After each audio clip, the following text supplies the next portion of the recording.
Good morning, ladies and gentlemen. My name is Gabby Petticrew, and welcome to this episode of Recruit Military Live.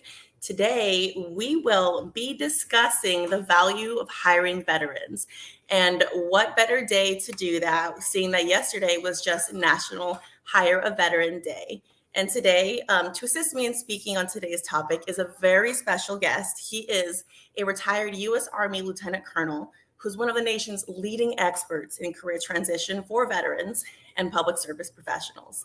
He coaches individuals on their transition efforts and advises employers on hiring programs designed to successfully assimilate these valuable talent pools.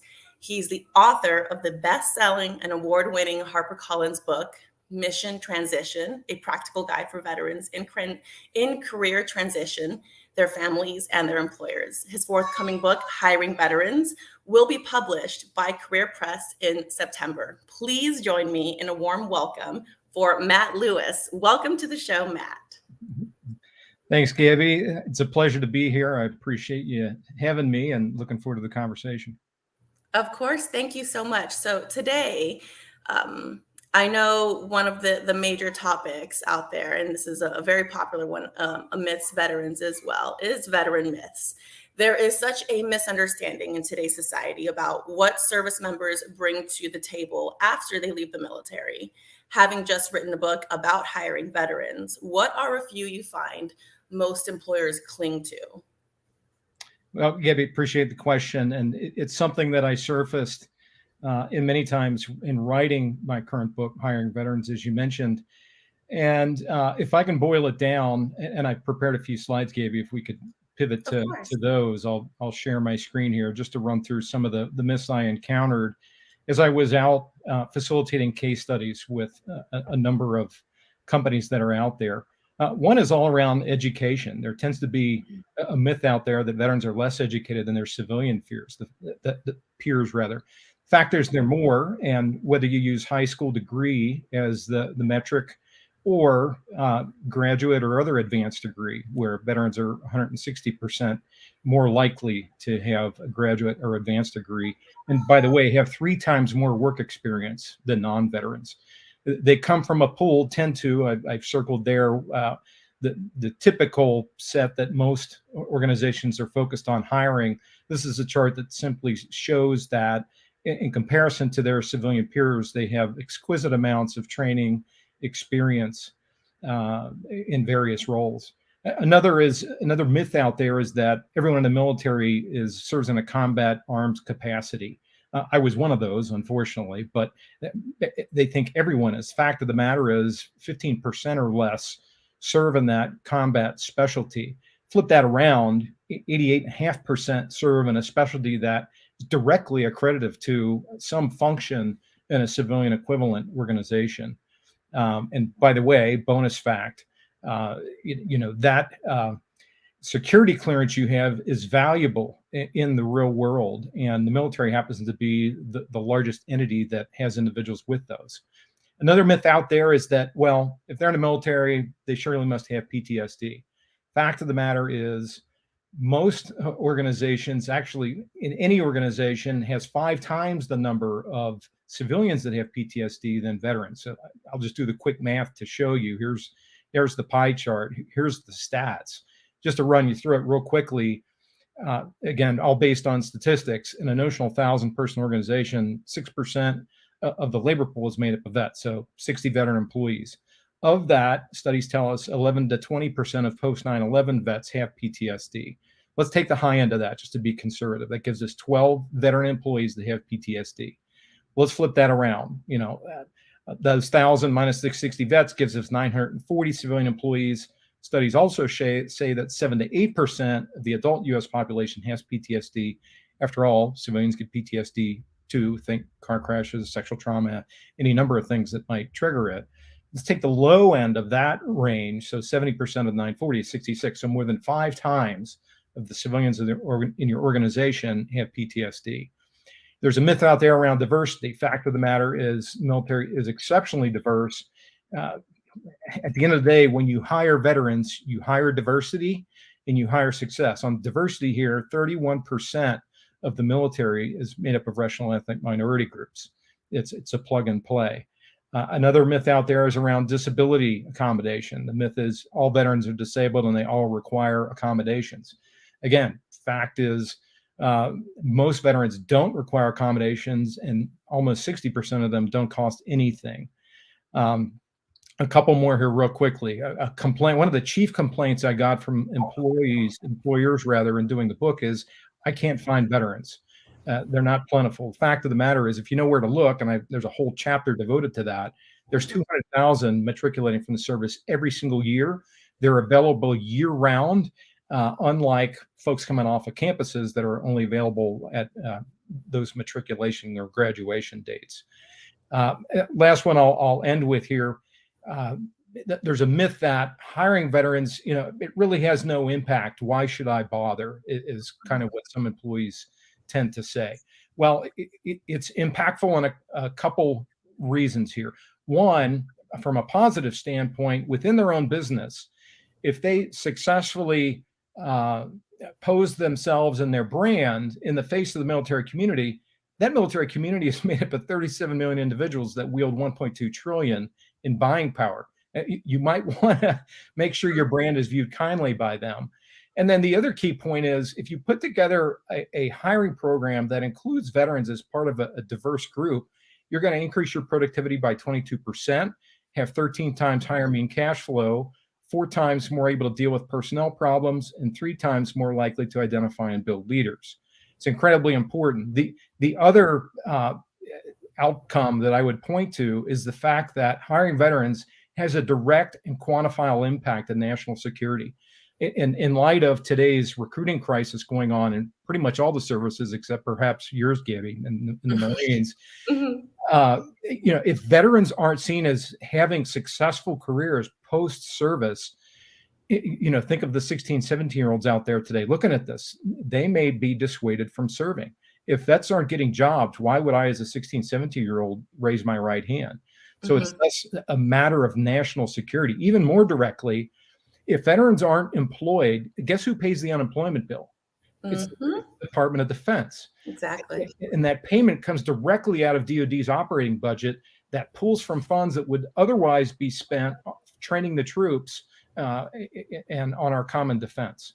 So we'll stop sharing there, Gabby, but Sure. That's the answer to your question about some key things that employers should understand. Of course. No, thank you for hitting on those. Actually, almost every single one of those myths, as a veteran myself and my veteran community, my military community, we've heard each and every single one of those. So thank you for pointing those out and mentioning things that prove that those are exactly just that, myths. So speaking on those, how do you offset those myths? What do you tell businesses is the value of the talent pool represented by today's military community, given those vets, military spouses, military dependents? Right. Yeah. So you heard me just quote any number of statistics there. In addition to those, I point to a couple things. And again, if I could just share a slide or two to hammer this home. And by the way, you'll note, as I both in my book and the things I quote here, none of this is just hearsay. It's opinion. Everything that I write about and talk about and put in front of employers, it's based in fact. It's based in studies. And so here I'm referencing some studies done by IVMF at Syracuse University. If anyone's taken advantage of Onward Opportunity, you know exactly what I'm talking about.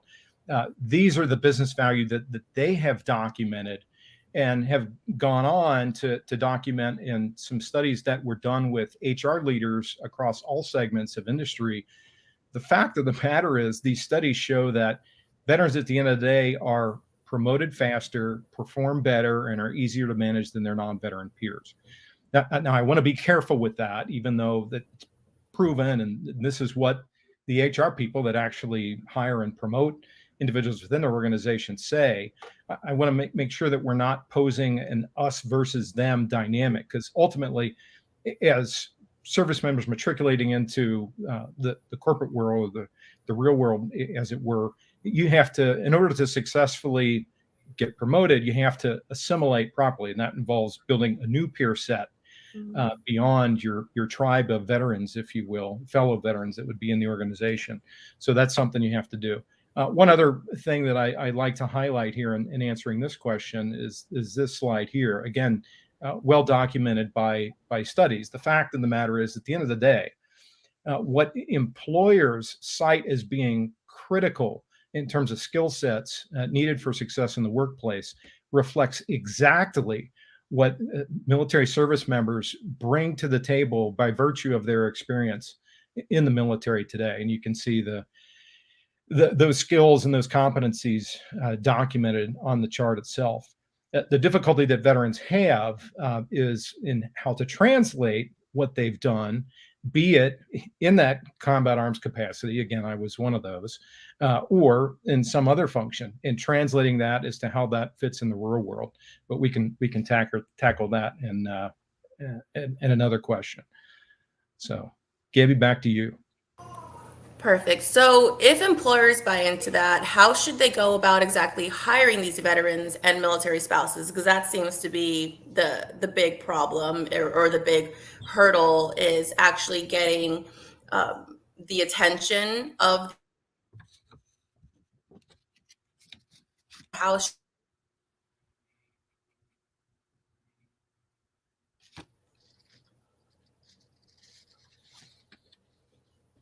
Am I coming in? Can you hear me there, Matt? You're breaking up a little bit. I think you're asking about how employers should go about hiring veterans, assuming they understand the value of them, right? Okay. So what I tell them, Exactly. again, I've just written a whole book on this and looking forward to it coming out. But if I kind of boil it down to the handful of secrets to success, the bottom line table stakes things that employers need to do to be successful in bringing on this incredibly valuable talent pool. First, and frankly, this would go for any talent initiative in an organization, but specific to a veteran organization, it needs to have top-down buy-in and top-down action, not just talking the talk, but walking the talk.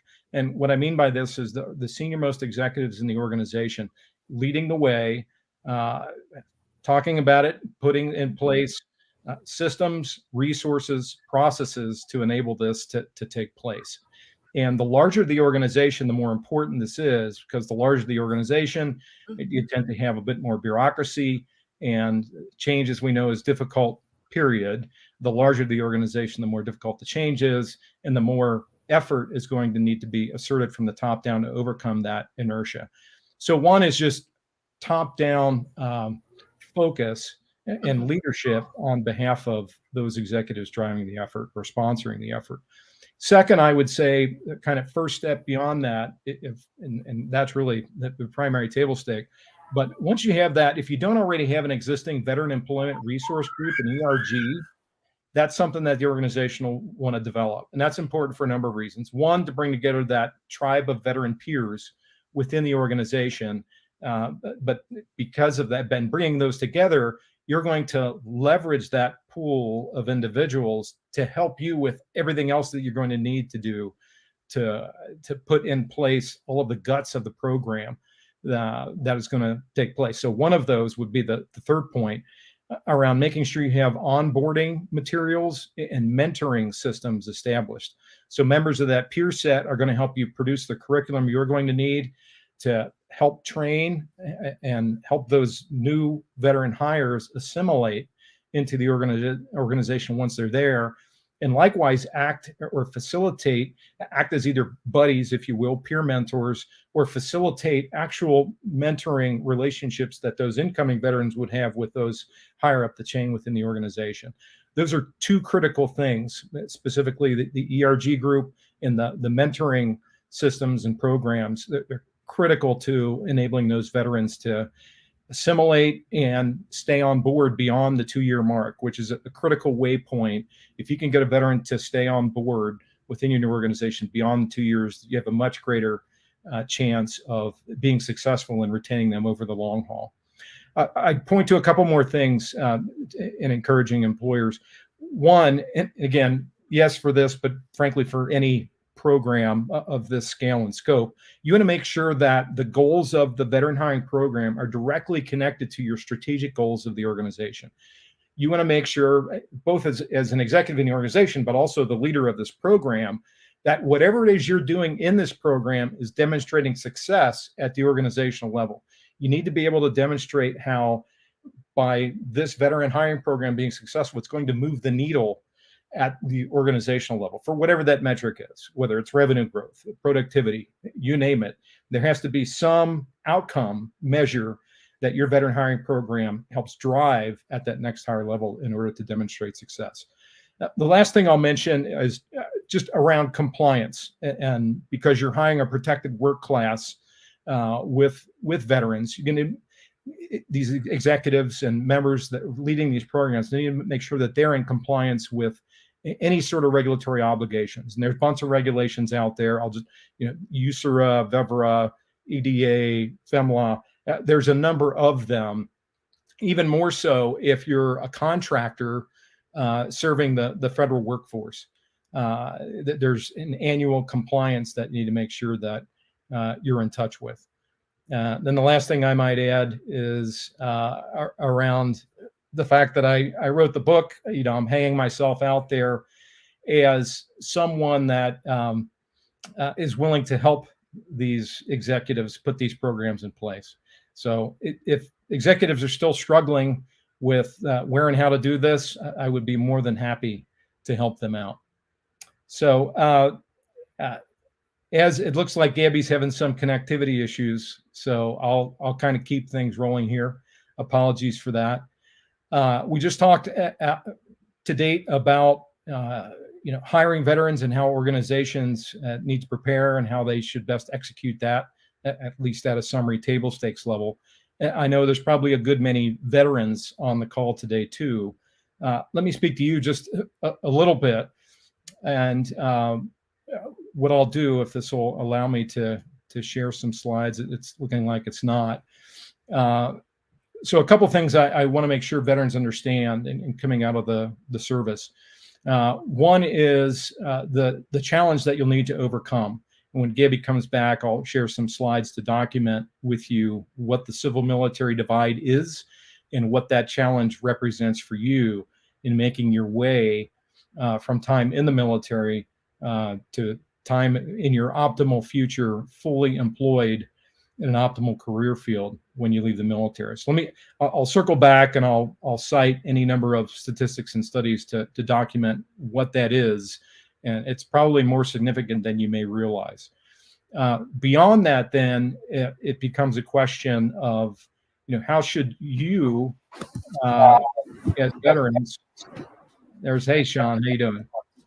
Doing great. Sorry about that. We're having technical difficulties with Gabby, so I'm going to jump right in and continue the conversation.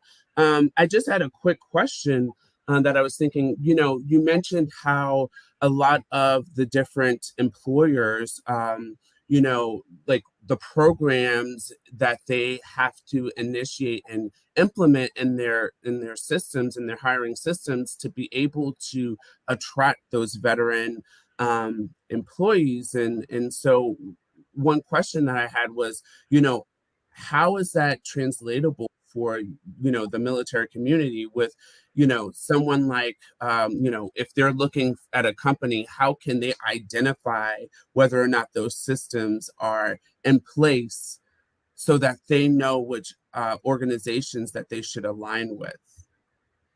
Yeah, absolutely. And this again speaks to the veterans out there.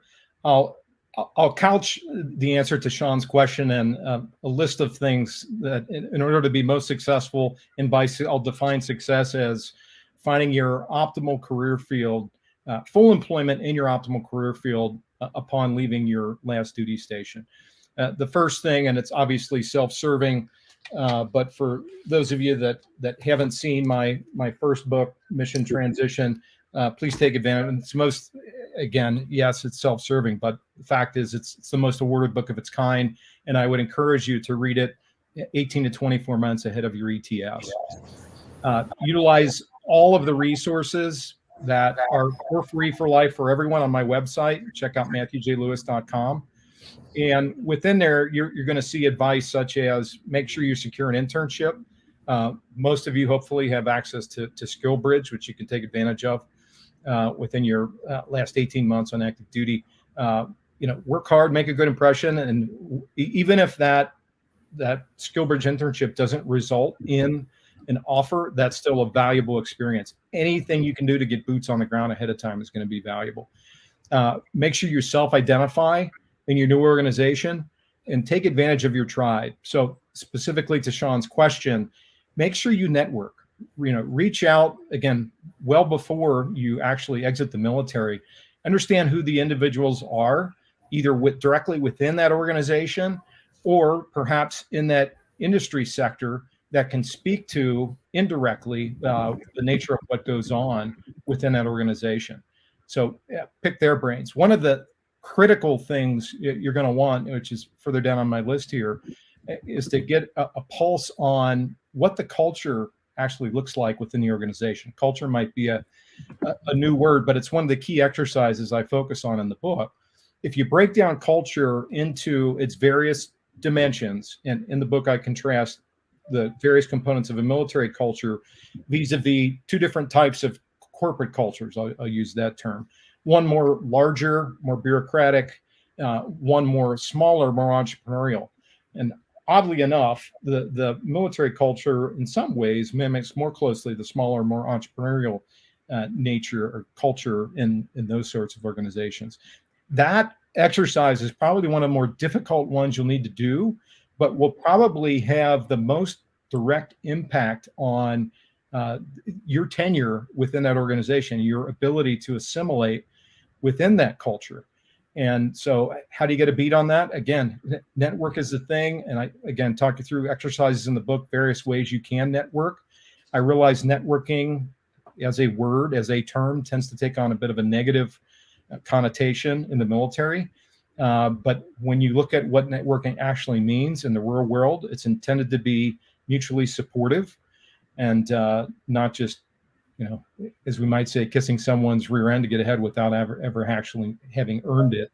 That's not the way that networking works properly in the real world. So in short, that's it. There's plenty of other advice I could offer, but at the risk of moving on, Sean, I'll leave it at that. Well, let's talk a little bit about your book, Mission Transition. I noticed in it there were a lot of exercises in there for transitioning military, and quite frankly, it could be useful for veterans as well.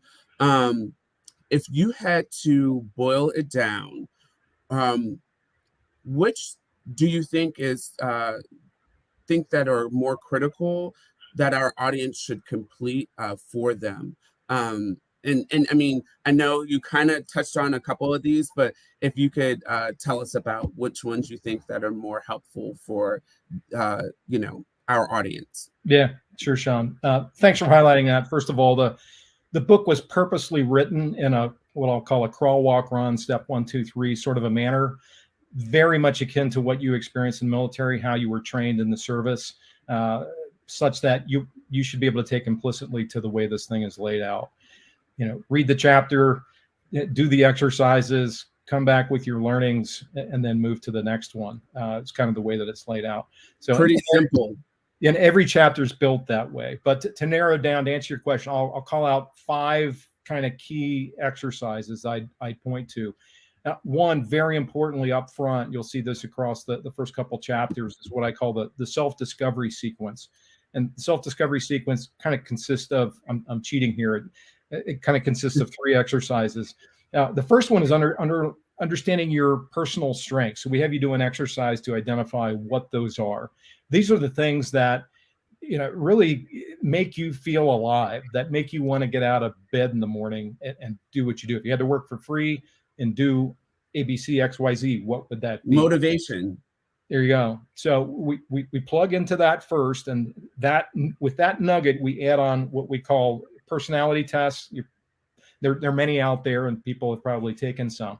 I encourage folks to take 2 so that they get kind of positive confirmation of not just their personality type, but how that personality type relates to your strengths on the one end, and then relates to a potential career field on the other. So with your strengths combined with the personality test, that can then give us a pretty solid direction on what career fields are going to be optimal for you. So that's kind of first key exercise. Again, I kind of cheated there with more than one. The second is all around, resume building and skills translation.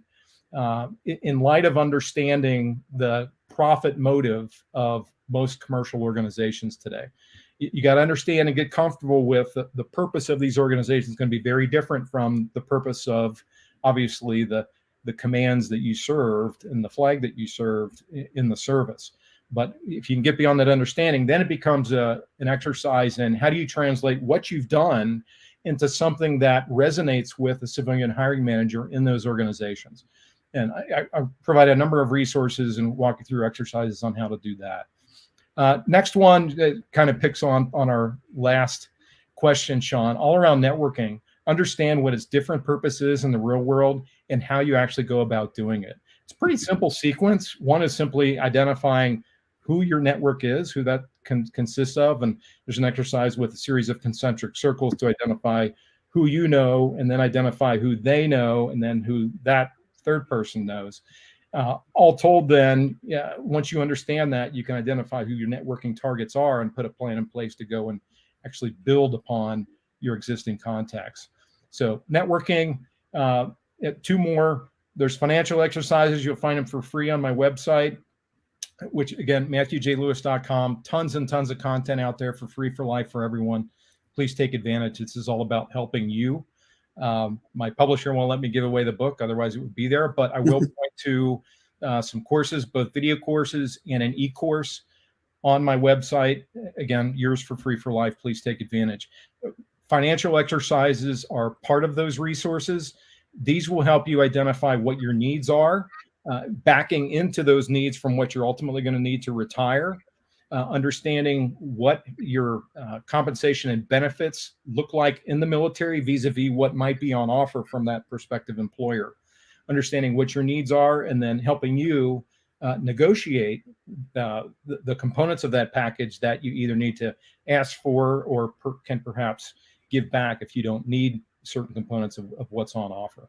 And then the last one we've already spoke about with your last question, that whole cultural mapping exercise, and get a finger on that pulse any way that you can, because it's such an important determinant of your ultimate tenure within the organization itself.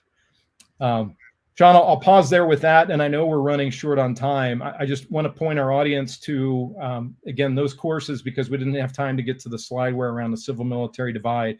It is important, veterans, that you understand the nature of that and the challenge that it's going to represent for you. You can find it in slideware, both on my video courses as well as in the e-course, all out there for you for free for life. Awesome. Yeah, I mean, I'm sure Gabby agrees with me. You just provided so much valuable information, and to have that resource of your website, that is incredible. And so we're definitely going to put that link in the chat for, MatthewJLewis.com, so that if you are interested in looking at, all the free resources that are available for you and to you, for the rest of your career journey, that would be awesome. Gabby, what are your thoughts?